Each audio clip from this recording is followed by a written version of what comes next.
But first, let's go to Not the Bee for some drag man. fun. Oh man. We're here, we're queer, we're coming for your oxymoron. children. So this was a chant that was chanted at the NYC Drag March. So I'll go ahead and just play this quick clip here. Don't worry, this is the censored version because there's some very scantily clad individuals in this.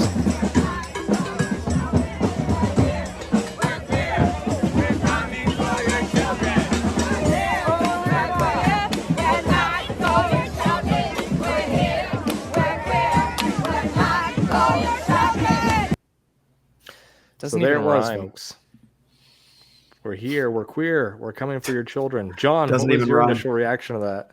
It doesn't even rhyme. It's absolutely horrible writing. They need to fire whoever came up with it. Usually the far left is like really good with their slogans, but that one is one of their worst. You couldn't sell something with that. They're not really hiding anything anymore. And the funny part about their little slogan there, or that chant, is that there are many who undoubtedly would argue that it's satirical and that it's meant to be like, we're coming for your children because all you crazy right-wing extremists think that that's what we're doing. But actually We they kinda are, aren't they? And they My can say it's question is- satire, but the evidence is clear enough. Yeah. My question is when are the people in the mushy middle going to actually believe the words that are coming out of these people's mouths? Never. I mean, it's hard because it's like, I've got several friends who are part of what I call the mushy middle, and it's like, guys, the middle has fallen out. I mean, don't get me wrong. I understand that there are individuals who identify as part of the LGBTQ community who do not, condone with the push towards getting minors exposed to these ideas. I get that. Obviously, I still disagree with that lifestyle, but either way, it is obviously being co-opted towards exposing children's constantly. I mean, it's in the pride events, it's in the public schools. So I'd love to hear any of you give me some thoughts on what it's going to take for that mushy middle to finally open their eyes and see that there's actually nefarious motives behind these movements. Impossible. Yeah. Go ahead, you want to sorry. go for? Oh, No, all right. please. So, you know how there's like trickle down effects. There's a trickle up effect, right? You create this culture in where children in the womb aren't worth anything. That trickles into children not being worth anything, period, right?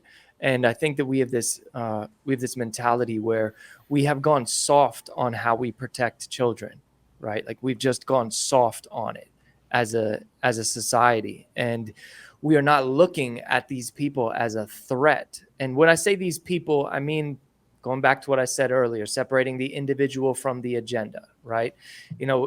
There's an obvious agenda, a force behind all of this stuff that wants your kids, 100% wants your kids. They don't want kids born, and then the ones that are born, they want them under their control and not your control. So they truly do not care about the fact that they don't care about parents, period, right? So if they don't care about the child in the womb, they don't care about the child that is out there. The only thing they care of is to rip that child from the parents, right? So you're ripping it from the parents in two situations. One, straight out the womb, and then if the child is lucky enough to get out the womb, now you're going to rip them from the parents through social acceptance and affirmation and all of this nonsense.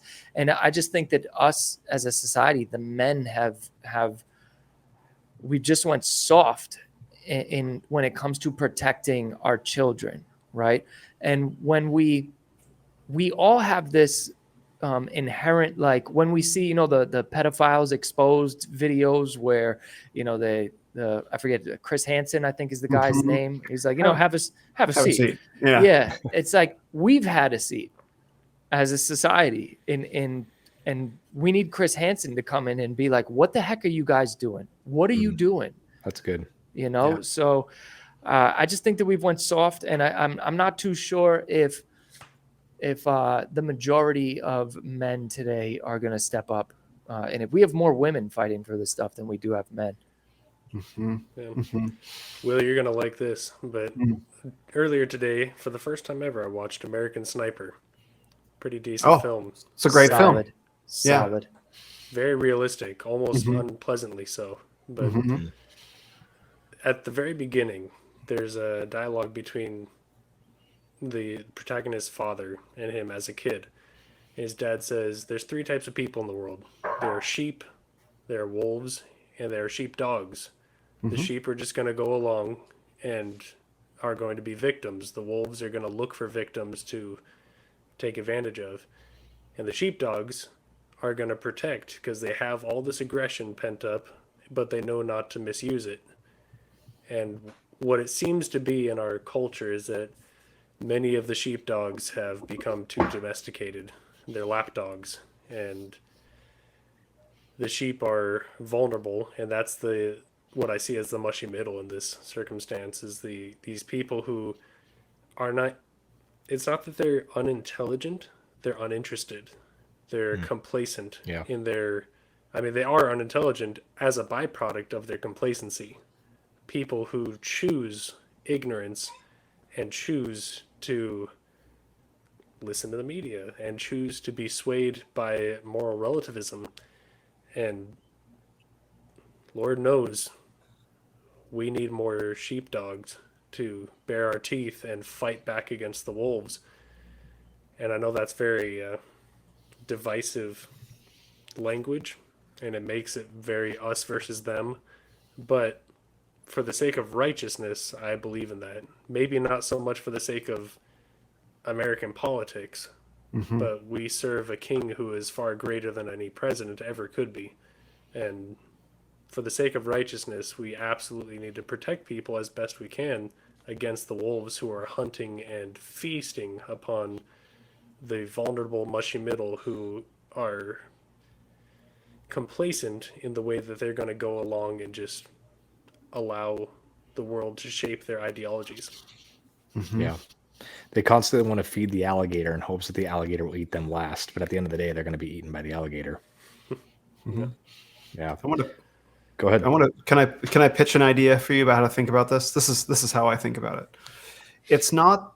It's not so much that that the middle is mushy. That is true, but I think the reality is we all now, almost all of us in America, probably the West, we have the minds and hearts of women, which is to say, we have this idea that because someone is an outsider, because someone is lost or broken or some way, we have to make sure that every single person comes along, and it doesn't matter what we have to give up. This poor person, we have to end. Stop. We have to pick up. We have to pick up this person. The person's fighting and screaming and whatever. They don't want to be a part of it, and that's what women do.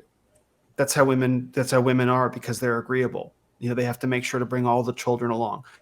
But the problem is when you bring that mindset to the public sphere and you try and make sure that you have 100% consensus for everything. And I've seen this. I was part of Occupy Wall Street back when I was liberal. So I've seen this mindset play out in real time, and I can tell you all about it.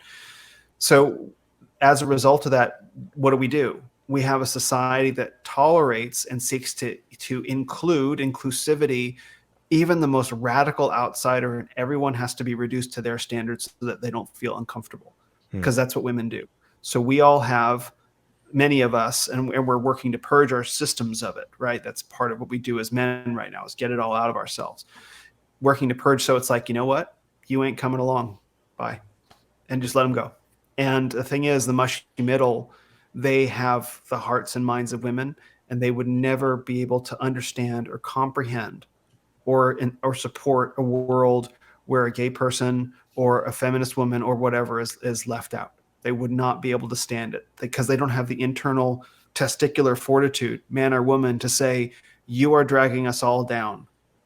And we have to, under as Christians, we are bound by different laws by our brothers and sisters. So I want to be clear about that. But in the public sphere, where you have people in open rebellion to God's law, we don't have to slow the truck down to pick them up, right? The mushy middle cannot imagine a world, because they've been so cultivated over the course of generations, that we have to bring everyone along. We're all in this together, democracy, whatever.